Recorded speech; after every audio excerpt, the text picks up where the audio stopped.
Hello and welcome to MarketSquare, your go-to show for deep insights into business and economic trends. I'm Olaito Adebayo, and today we will be discussing the implications of the new 15% US tariff on Nigerian exports, the evolving trade relationship between both countries, and how local exporters can adapt in the face of these shifting policies. But first, let's take a short break.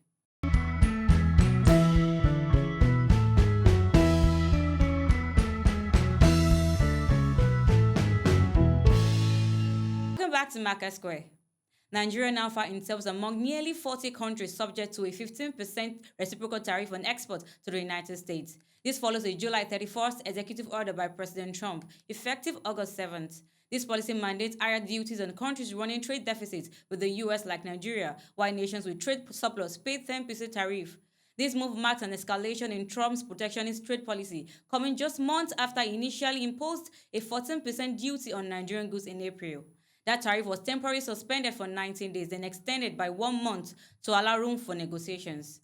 However, no breakthrough was achieved. The Trump administration says the revised tariff system is part of a broader effort to restore fairness and curb systemic trade abuse. Now, to help us make sense of what this new U.S. trade tariffs mean for Nigeria's economy and exporters, I'm joined in the studio by Francis Chilaka, a public affairs analyst and a seasoned businessman. He's a Lagos-based bonded terminal operator with a strong experience in the port sector. Francis, thank you for joining us. You're welcome. Good morning. Good morning, Francis. So let me ask you, can you clarify how the new 15% US tariff differs from the previous 14% duty tariff Nigerian faced earlier this year? Okay, I think let us even start from the beginning of all this thing. Yeah. I think people need to understand the kind of person Donald Trump is. Okay. Donald Trump came to power thinking American first. Yeah. And, for him, whatever he is doing, so he thinks or he believes that whatever he's doing is America comes first. And looking at it, when he imposed the 14%, he said he was trying to balance trade, that there were trade imbalances. And that Nigeria was actually among the 40 countries that got penalized for having what Washington then considered as unbalanced trade relationship with the U.S. And then, he went on and imposed a 14% tariff on Nigerian imports, which was in April, as part of a spate of tariff strikes that were expected to boost the U.S. manufacturing and push other countries for what he called years of unfair trade practices.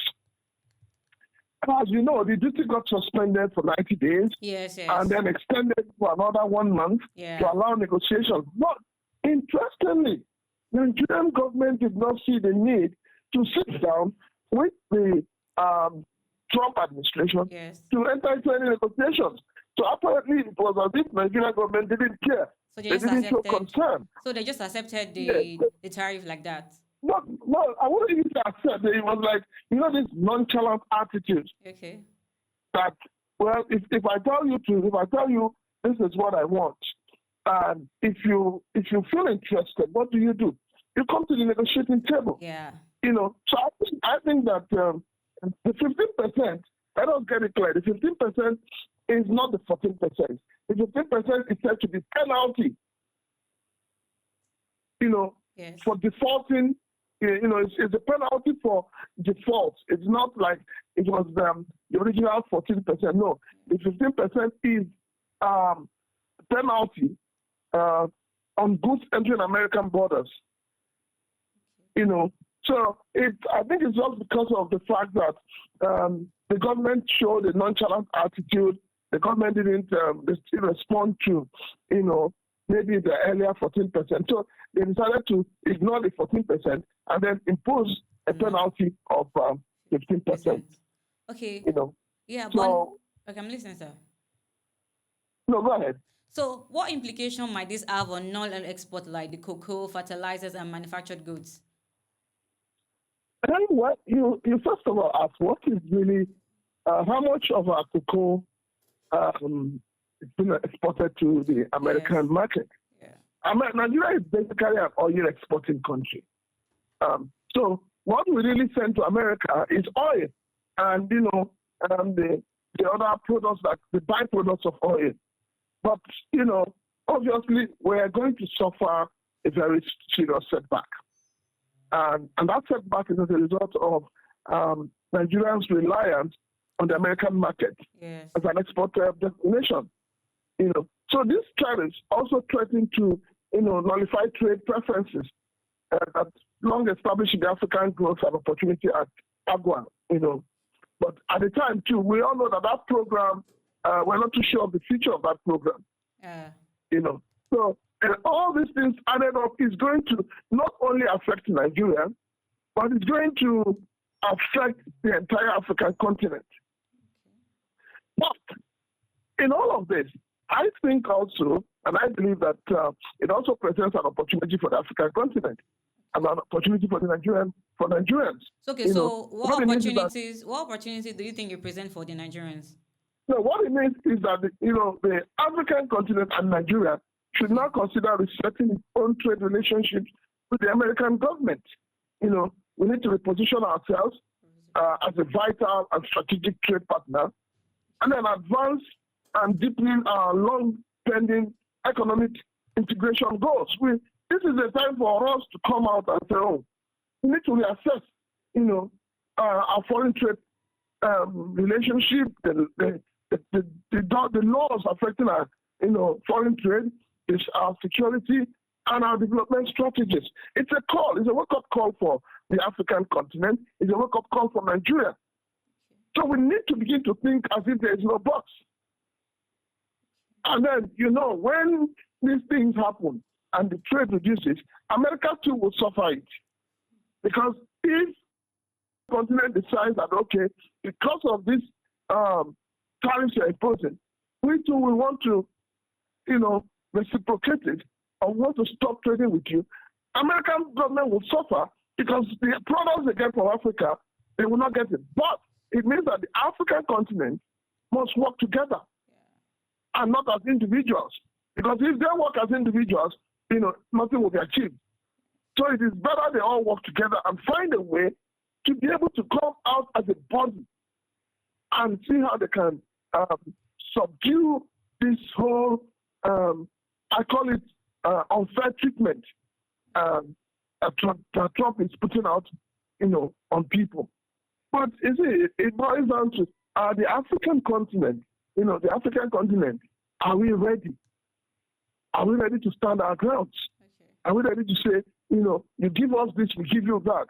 Are we ready to look at a lot of issues? Look at how Nigerians suffer to get American visa. Yes. Look at how much they pay. You pay, is it about $100 or $200? It is never refunded, even when they don't give you visa. Yes. And then you check the number of Nigerians applying for visa to America. So America is sustaining its operations in Nigeria by visa. So why don't the Nigerian government think out of the box and say, okay, as it is now, if you can't take this amount from our people, then let's find a way to say no more. Let us not get involved in visa issues. So it's just unfortunate that the Nigerian government, when it comes to taking bold steps to reciprocate the ill treatment Nigerians get, even in our own country, they don't do it. So that's where a lot of us are really worried. Because at the end of the day, the government may chicken out. At the end of the day, the government will just leave the exporters, to their fate. So we need a strong intervention by the government. And that intervention is for government to say, look, these policies you're bringing on board, they're totally unacceptable. These policies you're bringing on board, they will affect our business, businessmen and all of that. But will the government have the balls to do that? We are waiting to know. Okay, so you stated earlier that the African countries should come together as one, right? So could expanding intra-African trade under the African Continental Free Trade Area offer a very good alternative? Because the AFTA opens up to 15 African countries as potential markets, and it also helps us reduce tariff barriers between them. So can this be another alternative? Obviously. It will be a wonderful alternative. Okay. Because if the African continent are ready to develop their own internal economies of scale, a lot of things will happen. They would now be the ones. It will no longer be like Nigeria or Kenya or Ghana trying to negotiate, these tariffs that America is imposing. No, they're going to come out as a bloc. Yeah, as a body.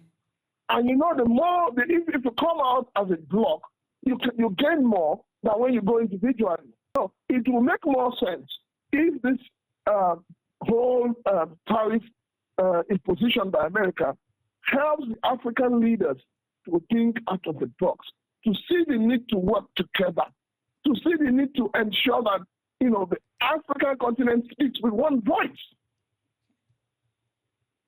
If the African continent speaks with one voice, I am telling you, American government will think twice. But they know that there are some holds they have on some African leaders in terms of corruption and all of that, in terms of embezzlement. So these are the instruments that at the end of the day, they will come to play. Because the American government will use those information to threaten some African leaders who will probably chicken out. But I'm telling you, we can't have a very surplus trade with America if we go it as a body and not as an individual. Okay. So you said the Nigerian government did not go to the negotiation table to discuss, oh, we don't want this tariff. Do you think the US government have a hold on Nigeria? Yeah, if you say have a hold, we don't really know.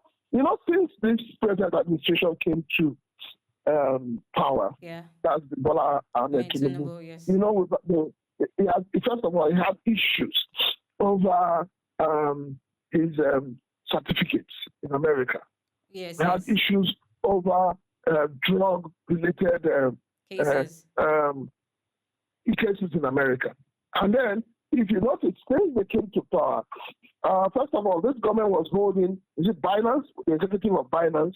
They're holding them for what they called financial recklessness in Nigeria and all of that. And the American government wrote to the Nigerian government to release them, which they did. Now then, people started asking questions. Why is it that the American government, each time they tell this government to do something, they don't argue about it? And then while Nigerians were still trying to grapple, and understand what is happening, the American government released documents saying that your president is an active asset to the American government. Okay. And up to today, nobody has come to tell us what that word active asset means. Does it mean that we have a president that the American government is holding by the balls? Okay. While we're still trying to, they now said, a court in America has given judgment that, information which before now the government didn't want to release about the president, about his life, about the dealings he did in America, should be made public. So there's a lot going on with this administration, especially with Mr. President and the American government, that we're not very clear on. Is that a hold on him? Is that why the Nigerian government is trading softly with the American government? We don't know. But these are conjectures. These are questions that Nigerians are asking. And it is now beholds on the federal government to come out and, be clean about it, to tell Nigerians, look, this is, when you tell the people the truth, the people will know how best to defend your policies and your position. But when you don't open up to the people, when you don't tell the people the truth, it becomes difficult. So you now leave the people to begin to come out with different conspiracy theories about what they think is the problem.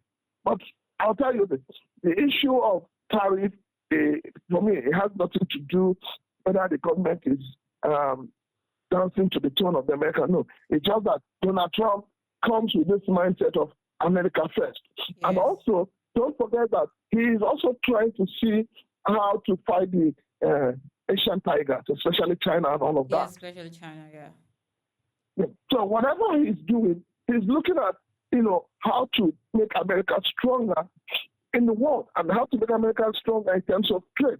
So at the end of the day, American government stands to benefit from all of this. So how do you think Nigerian exporters can navigate this challenge? Because now we have the 15% tariff. How do you think Nigerian exporters can manage this challenge right now? It's It's not going to be easy for the exporters. Okay. But then it also gives all the exporters another avenue to look at other markets. Okay.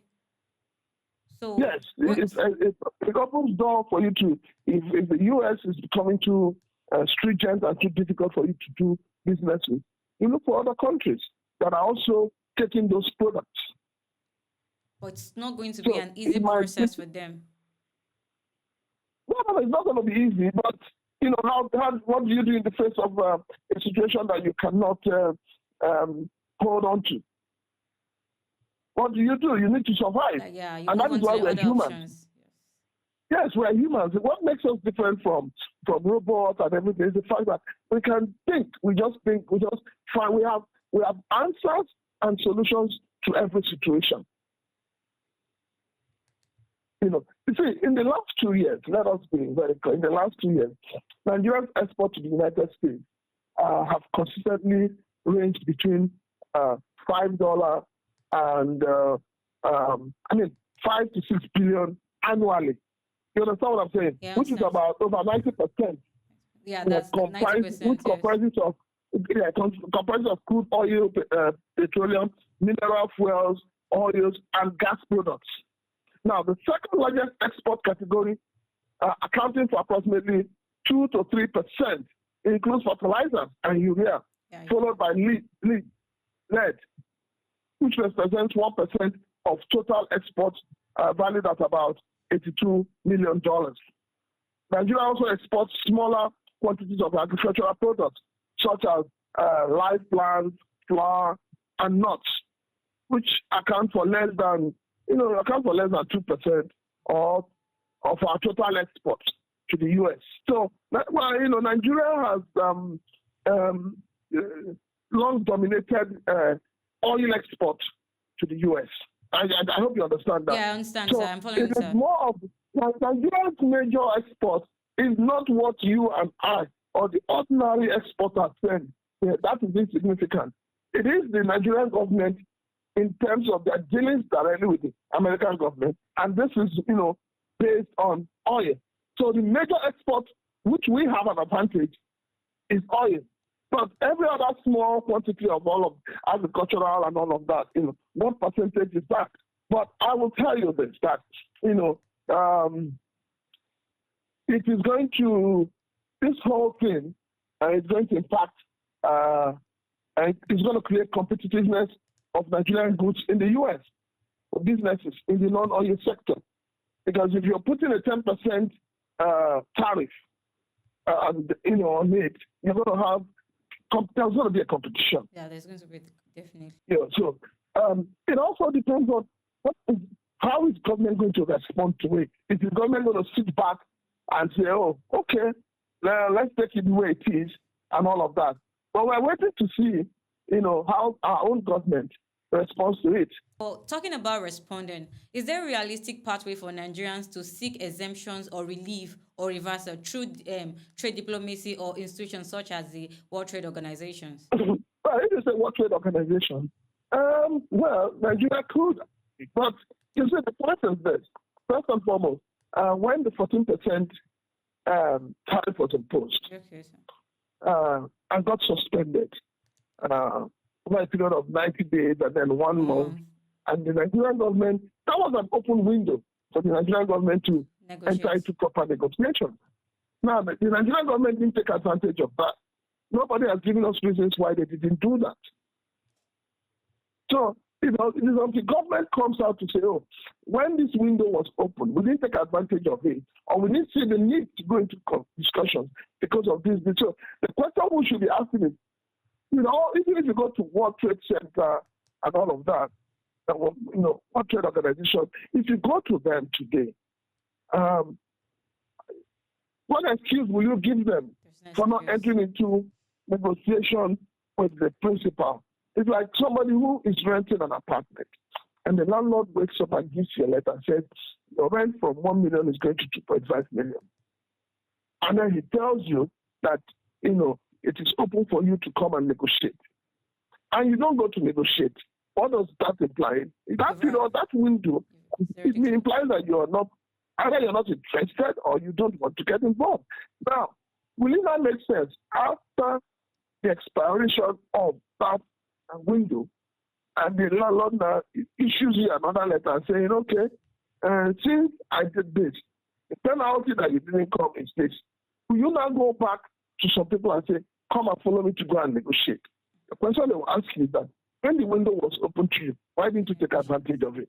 But for me, I still believe that the Nigerian government, if I were to advise the government, I would advise the government to focus on building a formidable trade pact to other African countries, nations, so that whatever position they want to present, they're not just going to present it as Nigeria, they present it as a bloc, which is the African continent. It will give room, it will make room for the American government to say, oh, it is no longer just about Nigeria, but it's about the African continent. And if we lose this entire continent, we are going to suffer it. I mean, that for me, that's the dynamics from where I'll look at it from. And finally, let me quickly add this. I think that this whole tariff thing by the American government is something that I think if we take advantage of it, it will help to boost our non-oil exports by strengthening, obviously we need to strengthen our quality assurance, control, and traceability in Nigeria exports. Whatever we're doing that we can do, whatever we think we can do in order to meet global standards and improve market acceptance in more economies across the globe. So I think it's an eye-opener. It's a window for Nigerian government and Nigerian exporters to look beyond the American market and begin to explore other markets. But in order for us to do that, we need to really, really strengthen our quality assurance, control, and traceability. We need to do certain things in such a way that, will attract other people into our export line. Okay, well, so do you think the Nigerian exporters see beyond exporting to US? Because most exporters are only focused on US. No. Nigerian exporters are really not focusing on the US. There are, yes, if you look at it, I think Nigerian exporters are focusing more in terms, it depends on what you're exporting. If you're exporting things like cocoa, which is used for chocolate, isn't it? Yes. I think Nigerians, their exporters are focusing more in countries where they produce more of that, which is like somewhere like Switzerland and all of that. Nigerians, if you're talking about cash crops, you're looking more at other countries like China and all of that. Like I said, Nigeria's major export to the US is oil. Yes. That's our major export. So I really don't see how it's just a few Nigerian exporters who patronize the American market. And that's just about maybe 2 to 3%. So the question is, where do others go to?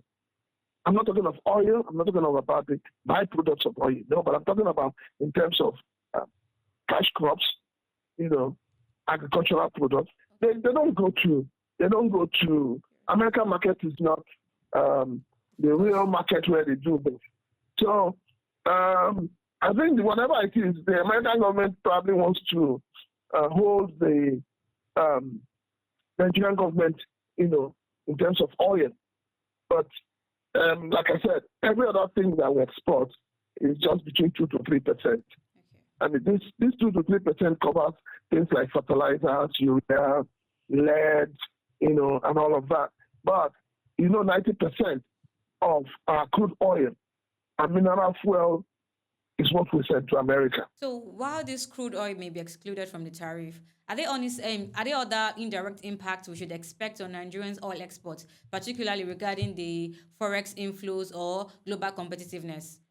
Are there any indirect impacts? Well, the thing with the oil and petroleum industry is that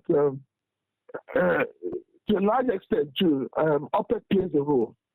Yes, and between you and I, we know that our output we have not been able to meet the output given to Nigeria by OPEC.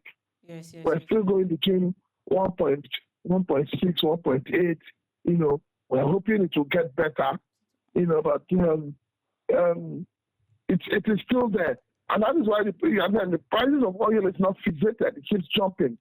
If there's any small infraction in the entire ecosystem, the prices will go up, the prices will come down. And that's why today in Nigeria, you see the way the price of petrol is fluctuating. Because we're saying, let us apply the international markets. So that's why sometimes the price goes to 800, it comes down to 900, it goes to 1,000, it comes down. So these are the issues. It's not like saying, that one person controls the price. No, but the point is, who buys more of your own product is what matters. And Nigerian oil, more of it is bought by the American system. So that is why this whole 15%, don't forget, I think there's another 10% or so being imposed for BRICS. For being a BRICS, for being a member of, so this whole thing America is doing is all about America first. Yeah, they've not even imposed the 10% yet now. So if they impose the 10%, that'll be 25. Plus the 15%, that's 25. That'll be 25. Yes. So it's the whole thing is trying to see how to stop, those who do export business with America from going somewhere else. Yes, it's more or less like they want to take hold of everything.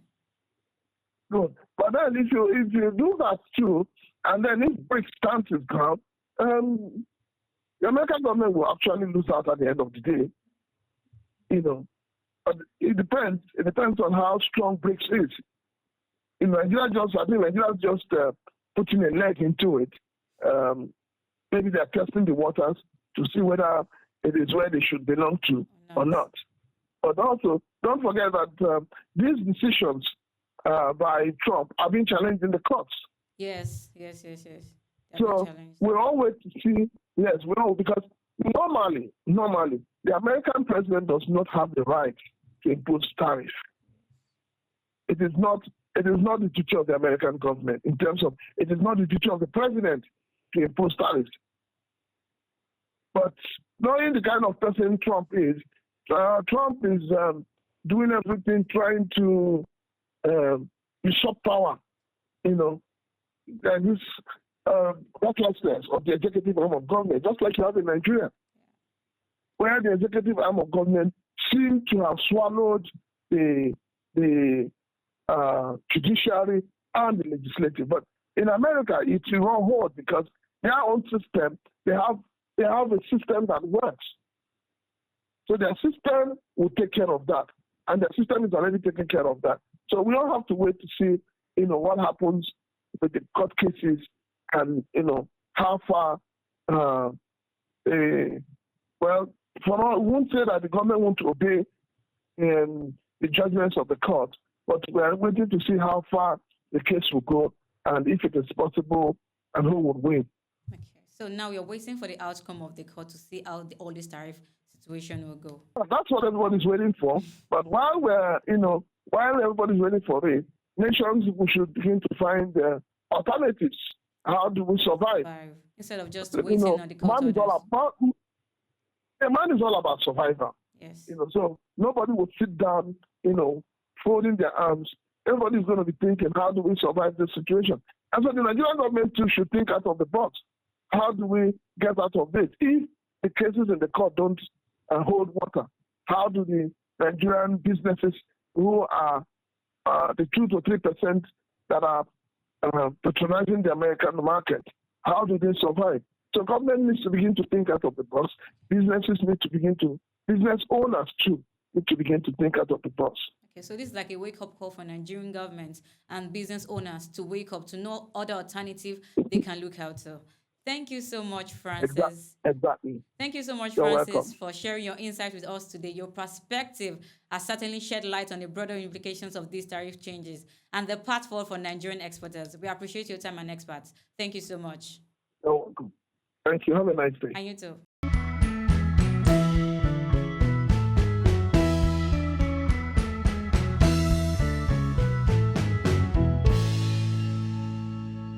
Now, to you watching this is not just about policy shift or percentage. It's about how Nigerian businesses and the Nigerian government respond to this tariff, how we position ourselves in a changing world, and how we build resilience in the face of global pressure. That's it on Market Square for today. I'm Olaiton Adebayo. Thank you for staying with us. Until next time, stay informed.